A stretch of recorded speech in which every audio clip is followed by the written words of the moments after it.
Bonjour à tous les gens, c'est Master Hiker, et voilà, ça fait un peu plus d'une semaine maintenant que HF2 est terminé. Ça y est, j'ai réussi. À la vue de vos commentaires, cela vous a plu, en tout cas je suis vraiment content que cela vous ait plu. Et j'espère pour vous que vous êtes restés jusqu'à la fin du générique, parce que qu'est-ce que c'est que ça? Le Sky7 Multiverse. Qu'est-ce que ça veut dire? Ne vous en faites pas, je vais vous expliquer ça tout de suite. Si vous voulez juste voir Furno et Von Ness se taper dessus, bah vous pouvez partir. Mais en tout cas, si vous êtes intéressé par l'histoire de ma série HF jusqu'à aujourd'hui, alors je vous conseille de rester.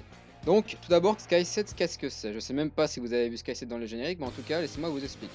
Donc, pour commencer simple, afin que vous ne soyez pas perdu, je vais vous présenter Quero. Quero, qu'est-ce que c'est? Alors, peut-être que vous avez déjà remarqué cette carte à cet instant-là dans HF2. En tout cas, si vous l'avez fait, bah, en tout cas, c'est bien. Si vous avez fait le lien entre les deux, c'est encore mieux. Donc, bref, voilà Quero. C'est ici que se passe HF1 et HF2. En tout cas, dans l'histoire, nous ne sommes jamais allés voyager au-delà de la carte de Quero. Et ce type de territoire s'appelle parcelle. Donc cette parcelle, où est-ce qu'elle est? L'univers est bien plus grand, comme on l'a vu dans la partie 6 quand Furno a appris qu'il était Riker et qu'il venait d'un autre monde. À partir de l'épisode 6, déjà il était bien plus grand. Et justement, voici le monde 2, là où se passe la tablette de Quasar et la recherche des trois divins justement. Donc la parcelle de Quero, qu'est-ce qu'elle fait là-dedans? Déjà ce n'est pas une planète. En fait, contrairement à la physique que l'on connaît de nous, une parcelle est une espèce de grosse montagne qui flotte dans l'espace. Elle flotte dans l'espace autour d'un poids de gravité que je vous présenterai après. Donc ici, Quero flotte dans l'espace du monde 2 et gravite autour de ce point rouge. Ensuite, pour rester un petit peu sur l'histoire de HF1 et HF2 que j'ai fait, voici où se positionne le monde 1. Là d'où vient Riker, vient Von Ness, vient Antros, vient Atlastor et ainsi de suite. Donc les mondes pour l'instant sont numérotés, c'est juste pour s'y retrouver. En tout cas, pour l'anecdote, sachez que le monde 2 se nomme Azoria et le monde 1 se nomme Arayem. Donc mon but là, c'est de vraiment vous montrer qu'un univers peut se créer, un univers vraiment étendu. Voilà ce que c'est le Sky7 Multiverse. C'est plusieurs histoires dans un seul univers et je vous propose de créer votre histoire et de l'intégrer dans Sky7. Comme ça, votre histoire pourra être liée à la tablette de Quasar ou à la recherche des trois divins. Ou à un possible HF3. Pour vous donner une idée un peu plus claire, voici ce qu'est Sky7 pour l'instant. Sky7, c'est 10 mondes reliés entre eux, qui gravitent autour d'une étoile. Donc si vous créez une histoire, on peut la placer dans le monde 3, dans le monde 7, dans le monde 6, n'importe où. Elle peut même se passer à l'intérieur d'un monde qui existe déjà dans l'univers de Sky7, en tout cas qui a déjà été développé. Par exemple, vous pouvez créer une parcelle qui se situe dans le monde 2, dans le monde d'Azoria, là où se passent HF1 et HF2. Donc si vous voulez me rejoindre à créer un univers partagé, bien évidemment, il faudra respecter des règles, parce qu'il faut que tout soit cohérent. Donc justement, je vais vous parler un petit peu des règles de Sky7 si vous souhaitez créer votre histoire et l'intégrer dans mon univers.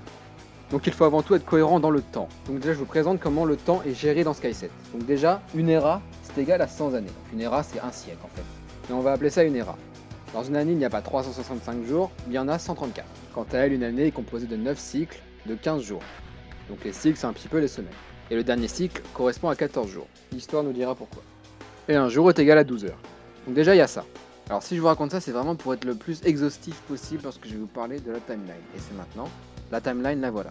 Histoire de bien se positionner, voici quand se passe HF1 et HF2.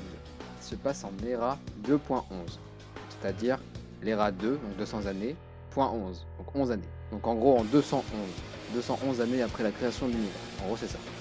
Et je vous parle de ça surtout, pas trop important pour l'histoire pour l'instant. En fait je vous dis ça, c'est surtout parce que si vous voulez créer une histoire qui se passe avant l'ERA 1.88, il ne pourra pas y avoir de Hero Factory dans votre histoire parce que le Hero Factory n'était pas encore créé à ce moment-là, justement. C'est vraiment la chose impérative à respecter, parmi tant d'autres. Donc voilà pour tout ce qui est temporel. Maintenant, autre chose. Donc je vais vous parler des noms à ne surtout pas réutiliser pour de nouveaux personnages dans votre histoire. Vous pourrez les utiliser seulement si c'est pour reparler des mêmes personnages. Mais dans ce cas-là, il faudra vraiment qu'on en parle ensemble. Et voilà, en gros, tous ces noms-là, donc je vous les laisserai regarder tranquillement après, il ne faut pas les réutiliser pour de nouveaux personnages. Ça, la chose est vraiment importante. Alors malheureusement, donc je le regrette encore aujourd'hui, c'est d'avoir utilisé des noms officiels de Lego. Ça ne permet pas de créer une histoire vraiment personnelle. C'est ça le problème, donc je vous déconseille franchement de prendre des noms officiels de Lego.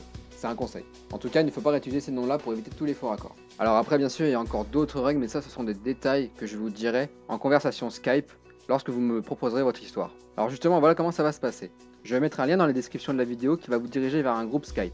Sur ce groupe Skype, je vous demande de mettre un seul message. Le seul message, c'est la synopsis de votre histoire. Mettez juste un seul message, ne spammez surtout pas, sinon je vais avoir envie de vous virer du groupe. Et j'ai vraiment pas envie de ça. Donc une fois que vous aurez envoyé votre synopsis depuis la conversation Skype, je vous inviterai depuis mon Skype personnel, et là vous pourrez me raconter votre histoire et vous la raconterez à tous les membres de Sky7. Si vous voulez également, vous pouvez aller m'envoyer votre synopsis sur Facebook, j'y répondrai rapidement également. Même si vous n'avez aucun détail pour votre histoire, dites-moi rapidement de quoi vous voulez parler. Comme ça je pourrai vous réserver un emplacement dans Sky7 pour que vous puissiez, après validation et après en avoir bien parlé, y faire votre histoire. Donc si vous n'avez pas Skype, envoyez-moi votre message soit sur Facebook ou sinon en message privé depuis YouTube. Mais sinon cliquez sur le lien vers la conversation Skype, ainsi je vous inviterai depuis mon Skype privé et alors vous pourrez me parler de votre histoire. Donc j'ai vraiment envie de créer une communauté qui ferait chacun une histoire dans le même univers. Et comme ça, quand vous aurez fini votre stop-motion, j'en ferai la promotion sur ma chaîne. Comme ça, l'univers de Sky7 sera connu par à peu près tout le monde qui regarde HF1 et HF2 aujourd'hui. Donc dès à présent, je vais vous laisser avec les membres de Sky7 qui vont vous présenter leur projet. Comme ça, vous pourrez même essayer de lier votre histoire à la leur, mais bien sûr, ça, on en parlera dans Skype. Voilà, je vous conseille de rester.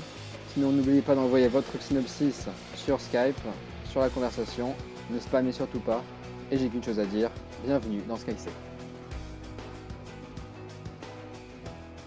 Allez les amis, c'est Zaki. Aujourd'hui on se retrouve sur une vidéo de Master Hiker. Donc vu que je fais partie de Sky7 Multiverse, on est là pour parler de mon petit projet qui s'inscrit dans cet univers. Donc pour ceux qui connaissent, voilà, vous connaissez Norman, et pour ceux qui connaissent pas, ça s'annonce Factoria, l'école des héros. Donc qu'est-ce que c'est Factoria? C'est une école où on forme les Lara, les héros en fait, pour qu'ils deviennent des vrais héros. Donc ça se passerait 20 années avant HF1 et HF2. Donc ça se passe dans le passé de HF1 et de HF2. Que dire de plus que Riker sera un des profs de cette école, un prof et aussi le créateur. Donc voilà, Riker, vu que voilà, Riker il est important, hein, quand même. Et donc le but de mon personnage, qui se nomme Kai, donc Kai Luster, pas Kairo, Kairo c'est encore quelqu'un d'autre, voilà. Donc Kai, son but dans la vie c'est de devenir un vrai héros, donc faire comme Riker, tout ça. Et donc ça passerait dans le monde 1, le monde Araheim, si je le prononce bien, voilà. Donc ce sera sur une nouvelle passerelle, et puis voilà, hein, que dire de plus. Donc en récapitule, ça se passerait 20 années avant HF1 et HF2, dans le monde 1, sur Araheim, dans une nouvelle passerelle, Riker prof, Kai veut devenir un vrai héros, et puis voilà, hein, je vous en dis pas plus. Donc Factoria, l'école des héros, ce sera bientôt sur YouTube, sur la chaîne The Kairo, voilà. Salut les amis. Salut tout le monde, c'est Théorie Et Cyrix. et on est là pour vous parler de notre nouvelle série qu'on fera en coopération tous les deux qui s'appellera Night Ascension. Ça se passera à Oregon Nuit, donc qui se trouve dans le monde d'Azoria, donc qui est une parcelle qui se trouve au nord de Quero, là où se passe HF1, 2 et 3 si on a un. Plus précisément d'ailleurs, ce sera dans un petit archipel, en tout cas pour la saison 1, l'archipel d'Archipe. Il y aura normalement, si tout se passe bien et si on a les idées, 3 saisons qui monteront en tension, en puissance et en epicness. Parce que j'aime ce qui est épique. Pour que vous en sachiez où on est le projet, je suis à la fin de la saison 1. Je suis en train d'écrire la fin de la saison 1 et on va enregistrer pendant cet été les voix et il ne restera plus qu'à faire le montage, l'animation, ce qui n'est pas rien, et les décors, mais ça ce n'est pas de mon ressort. Alors maintenant je vais vous parler de mes projets personnels. Donc j'ai comme projet de créer ce qui s'appelle des Sky7 Tales. Ce sont des nouvelles que je vais écrire qui prennent un élément d'HF 1, 2 ou 3, s'il y en a un, qui n'a pas été élucidé. Par exemple pour l'instant il y en a 2 qui sont en écriture. Une sur la guerre d'Omnifate, donc qui est la guerre dont parle Thunder et Batro durant l'épisode 6 de HF2, et l'autre qui sera basée sur les chevaliers.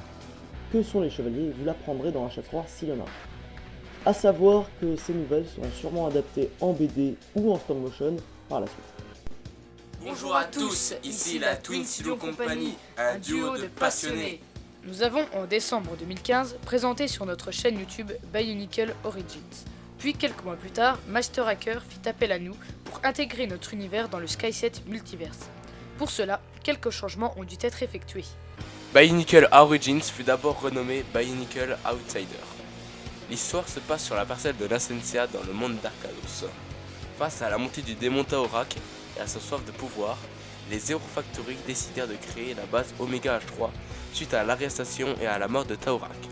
Cette base Omega H3 avait pour objectif de construire des entités robotiques et organiques, ayant comme but de veiller sur Nasentia en accomplissant un nombre de 1000 missions sans jamais désobéir. On les appela Digito. Voilà, c'était la présentation de notre projet Bionicle Outsider. Et si vous voulez en savoir plus, rendez-vous sur notre chaîne YouTube.